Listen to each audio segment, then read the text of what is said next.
people laugh. I always say that my wife hates Donald Trump almost as much as Melania hates him, almost as much. And I get a good laugh out of that. But you write in the book, literally, and I'm using your words, not mine, Melania blank hates her husband. So tell us about that. Well, I was fishing around. I was, that's a quote from one of the people in the close Trump circle. And I was saying to this person, she hasn't made one campaign appearance, and did not until the last week of the campaign, and she hasn't shown up for the in any instances in any of his court appearances. And I had somebody told me the story of Jason Miller approaching her and saying, "Hey, it would be great in terms of the first indictment, of you coming there and stand by your man." And then she said, then she laughed, said, "Nice try." Only I have my story. I know the truth. I mean, the Melania story is head smacking. It is the most obvious. It is right there in front of our faces, and no one can quite find the language to express it. Well, what the story appears to be that she's just not there, right? She turns up for things like the Easter egg roll. She turned up for the inauguration. There's clearly no physical affection between them. Is that what you mean? Or does she have a whole separate life with someone else? Let's just proceed from the fact that they clearly do not in any way inhabit a marriage as we define marriage. And I think maybe we can more specifically say they live separate lives. They are separated. The president of the United States and the first lady are separated. That's a huge headline. No one will say it as in that way. Let's reduce it to what we understand, which is here's a marriage, and the principals are estranged. They don't speak to each other. They're separated. The marriage is crumbling. He asked me for the number, and I said, I will not give you my number.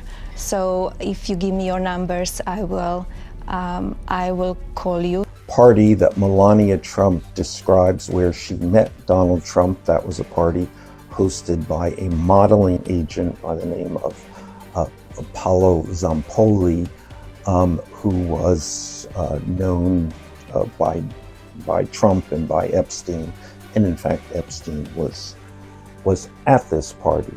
Why would they be going out of their way to deny the undeniable? Well, let me look confused a moment and then come to the obvious conclusion that there must be something else they don't want us to know. Hunter Biden isn't mincing words when it comes to First Lady Melania Trump's bombshell lawsuit threat. Biden refused a reported request from Melania's lawyer that he apologize for claims he repeated about her alleged connection to Jeffrey Epstein, telling YouTube personality Andrew Callahan in a video published August 14th that saying sorry isn't an option for him. We're here maybe to give you the platform to apologize to the First Lady for your statements that you made about her possible connection to Jeffrey Epstein. That's not going to happen. According to a letter from the First Lady's legal counsel obtained by Fox News Digital, her litigation team will seek $1 billion in damages if an earlier interview between Callahan and Biden, in which the former first son alleged that Epstein introduced Melania and her husband, President Donald Trump, isn't taken down, and if Biden refuses to apologize. The letter reportedly blasts Biden's claim as, quote, false, disparaging, defamatory, and inflammatory, noting that the original video and subsequent reposts have made the disputed comments viewable to, quote, tens of millions of people worldwide and caused overwhelming financial and reputational harm to Melania. After brushing off the apology request in his most recent sit-down with Callahan, Biden went on to suggest he'd welcome an opportunity to facilitate an official discussion of the matter. And I also think they're bullies, and they think that $1 billion is going to scare me, which is the fact of the matter is that if they'd like to go, I have this to say to them. If they want to sit down for a deposition and clarify the nature of the relationship between Jeffrey Epstein, if the president and the first lady want to do that, and all of the known associates around them at the time of whatever time that they met, I'm more than happy to provide them the platform to be able to do it. I mean, to me, the singularly the most important thing about Donald Trump is that he was the star of a top-rated reality television show for 14 years. 14 years. I mean, you learn the game. And, part of that game, the reality television show game, is conflict. You have to have conflict, a constant conflict. If you don't, you're going to lose your audience and lose ratings. And so you have to manufacture another conflict. And it's all about manufacturing conflict, which, of course, is partly what goes on a daily basis in the Trump circle. I know you want your voice to be heard on this. So a number of women have come forward. They've made allegations against your husband. Some of them go back more than 30 years. He has said they're lying. Do you believe him? I believe my husband. I believe my husband. This was all organized from the opposition. And with the details that they go, did they ever check the background of these women? They don't have any facts. So that was another thing, people come out saying lies and not true stuff. Access Hollywood has reached out to representatives for the First Lady and an attorney for Biden. As for the president himself, he shared his support for Melania pursuing the lawsuit, saying on Brian Kilmeade's Fox News radio show, I've done pretty well on these lawsuits lately, and I said, go forward.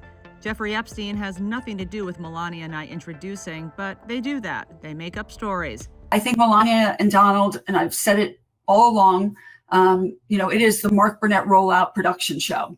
Their marriage was one made for both of them that put them both on the map.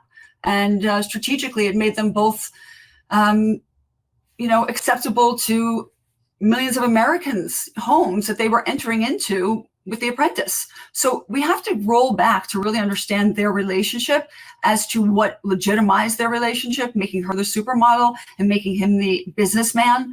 And now here we have a woman, a mother, a wife, who has not been by her husband's side whatsoever. And I would say several years ago, she would have been there more. Now, after the conviction that Donald has just faced with the hush money criminal felony case in New York City, she's going to be around less and less. He will continue to move forward. His base doesn't need her there, nor do they really, would it really change the dial in whether or not they would consider him as their be-all, end-all, because they will. But as far as Melania is concerned, she's going to keep her head low. She's going to only do what she wants to do. But she and Donald, I do not believe, are ever, ever going to part ways. But neither, to me, are any more, beautiful. They really are as scary as it gets.